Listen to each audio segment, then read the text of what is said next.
ఒక చిన్న పట్టణంలో దానియేలు అనే యువకుడు దేవుని మార్గంలో నడవాలని నిర్ణయించుకున్నాడు. ఒకరోజు ఒక జార స్త్రీ అతనిని మాయమాటలతో ఆకర్షించింది.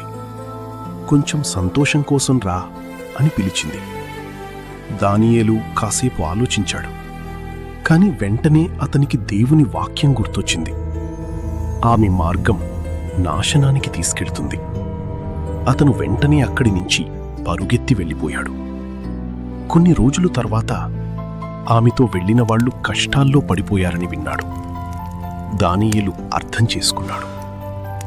దేవుని మార్గం కష్టమైనా అది రక్షణకు దారితీస్తోంది. మిత్రులారా, పాపం దూరంగా ఉండండి, దేవుని మార్గంలో నడవండి. ఈ వీడియో నచ్చితే తప్పకుండా లైక్ చేయండి. మీ అభిప్రాయం కామెంట్ చేయండి.